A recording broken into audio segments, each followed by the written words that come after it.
Good evening, everybody. My name is Ariana Vigil, and today I will be presenting on Althea Gibson.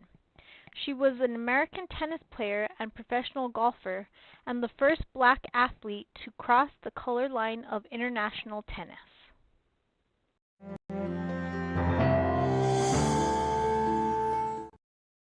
Did you find in getting to the top of the tennis world that you had any real great obstacles because of your race?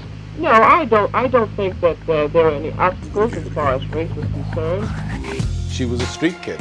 Althea came to tennis an aggressive female that had to learn how to survive. It was very intimidating when she walked on the court. She basically scared the hell out of a lot of the girls. Everyone could feel her presence. She'd walk in a room, you'd feel her. It was the mecca of tennis, and it was something that was very alien to us. Everything was white. The balls, the clothes, the people, the socks, the shoes, everything. People had never seen a black player before, and they didn't know black people could play tennis. She just wanted to play. Just let me be one of you. And unfortunately, in the 50s, it just wasn't that easy. We jumped up. It was a frightening experience to see an axe through your door is a frightening thing. She was pressured to be more outspoken, but she wanted to be a person who did it through her racket. Black people had no use for her. Then she had to quit. She had to stop playing tennis when she was clearly the best player in the world. The tennis world definitely turned their back on her. And she was neglected by everybody. I can't hang around any longer, she said. Life really doesn't seem worth winning, so I'm just saying goodbye to all my friends. She is a product of our city. She came up the hard way and now stands at the top of her class. She reached the top not only because of her natural athletic ability, but because of her unwavering courage and determination to be a champion.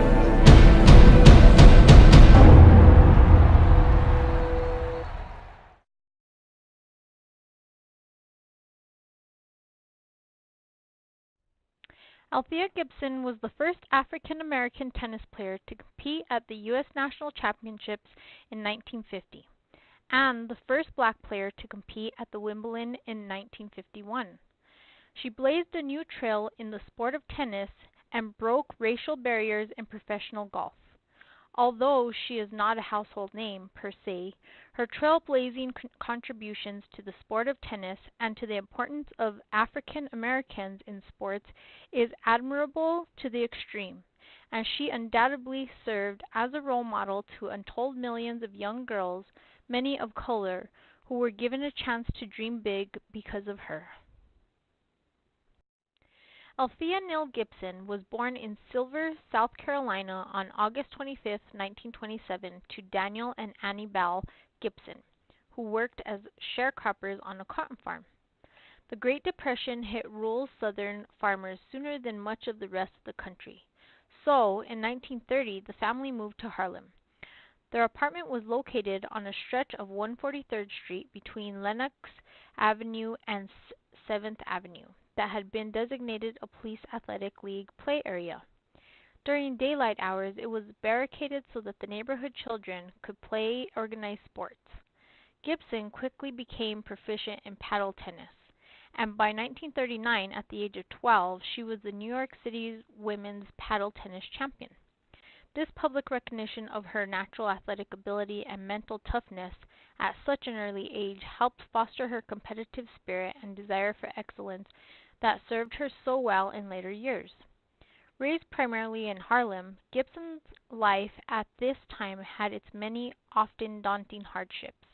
Her family often struggled to make ends meet, living on public assistance for a time, and Gibson struggled in the classroom, often to the point of skipping school altogether.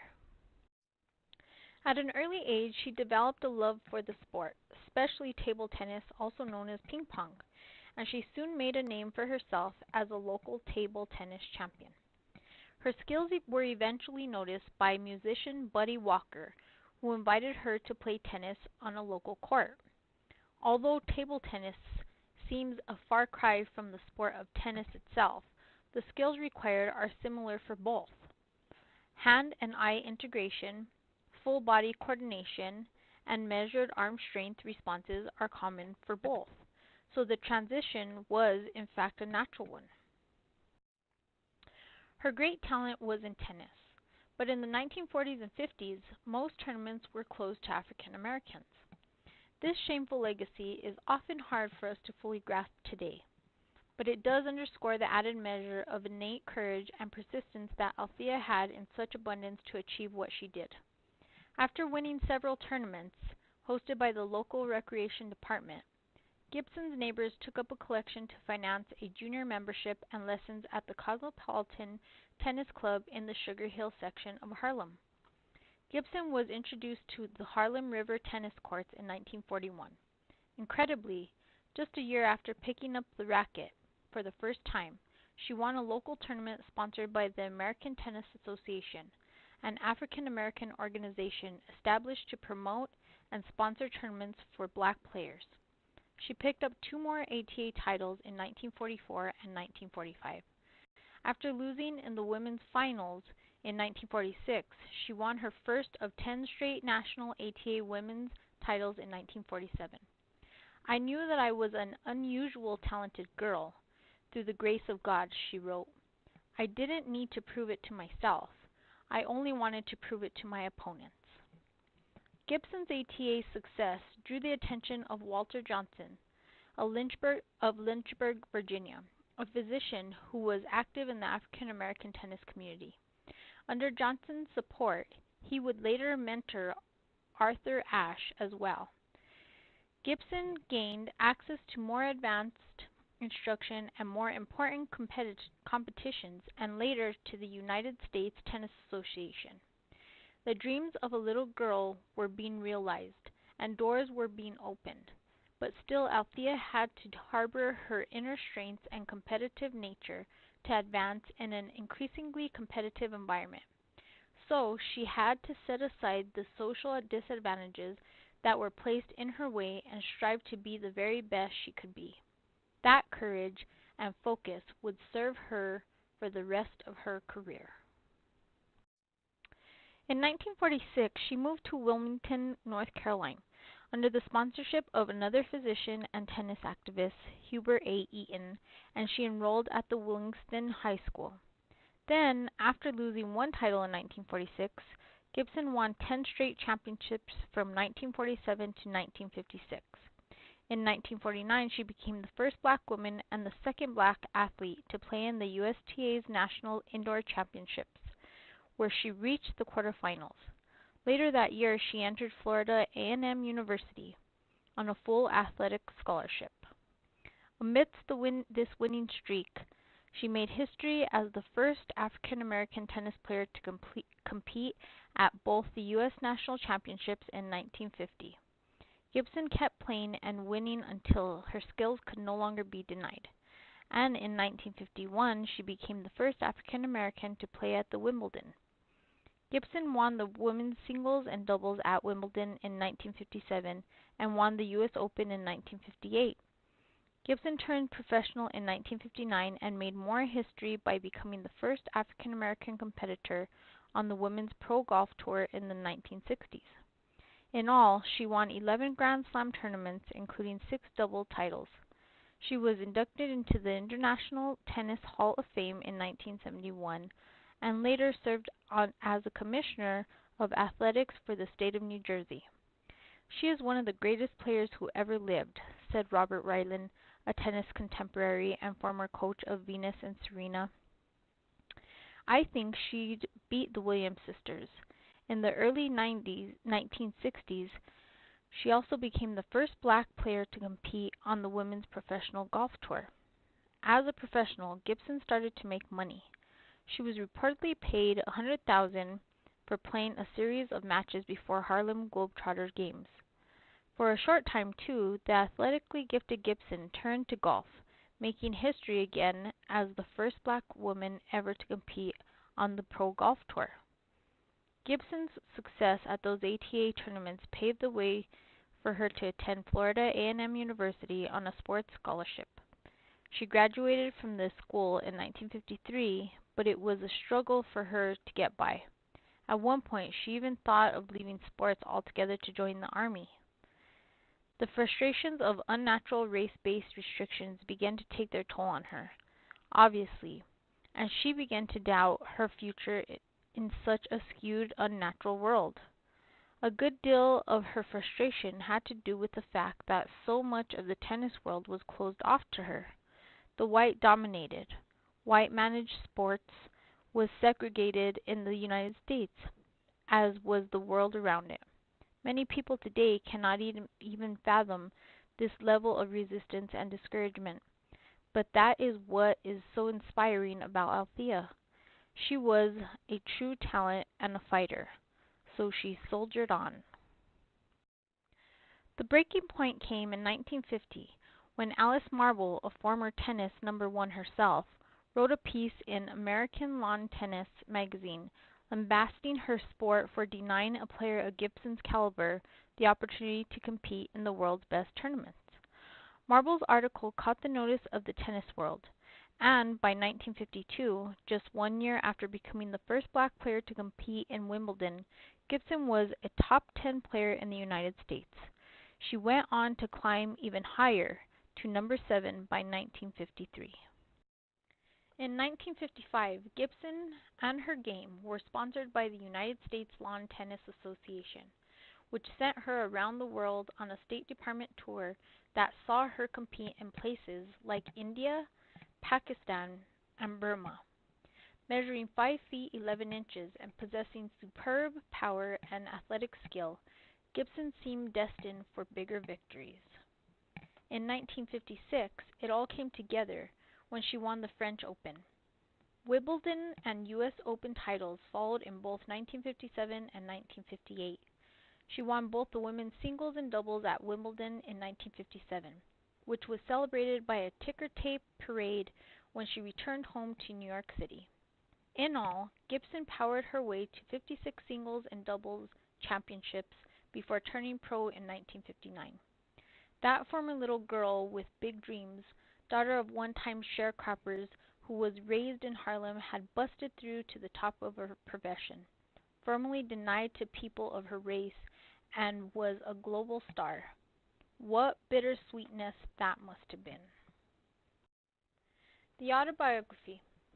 For her part, however, Gibson downplayed her pioneering role. I have never regarded myself as a crusader, she states in her 1958 autobiography, I always wanted to be a somebody. I don't consciously beat the drums for any cause, not even the Negro in the United States. She may not have been an over-political drum beater, but the drums of change were beating for her now, to everyone's benefit. Gibson became the first black player to receive an invitation to the Nationals, where she made her Forest Hills debut on her 23rd birthday. Although she lost in the second round in a rain-delayed 3-set match to Louis Burrough, the reigning Wimbledon champion and former U.S. national winner, her participation received extensive national and international coverage. No Negro player, man or woman, has ever set foot on one of these courts, wrote journalist Lester Rodney at the time. In many ways, it is even a tougher personal busting assignment than was Jackie Robinson's when he first stepped out of the Brooklyn Dodgers dugout. America has always touted itself as a land of meritocracy, where the best and the most talented naturally rise to the top. And Althea, in her small way, was making the nation live up to this proclamation. At a time when racism and prejudice were widespread in sports and in society, Gibson was often compared to Jackie Robinson. Her road to success was a challenging one, said Billie Jean King, but I never saw her back down to anyone. She was an inspiration because of what she was able to do at a time when it was enormously difficult to play tennis at all if you were black. I am honored to have followed in such great footsteps, wrote Venus Williams. Her accomplishments set the stage for my success, and through players like myself and Serena, and many others to come, her legacy will live on.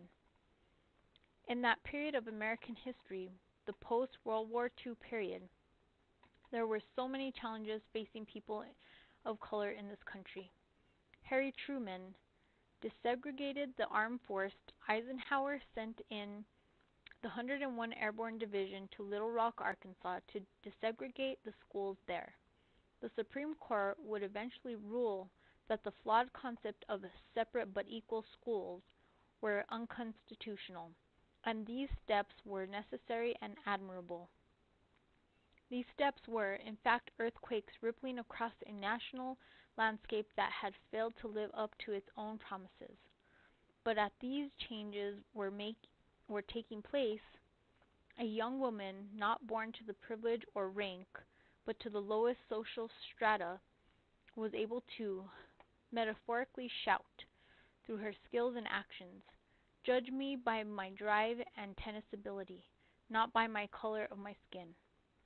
While the federal government's desegregation efforts listed above were enforced by the power of the government and sometimes by the U.S. Army, the quiet power that the sharecropper's daughter projected was in many ways more powerful and beautiful.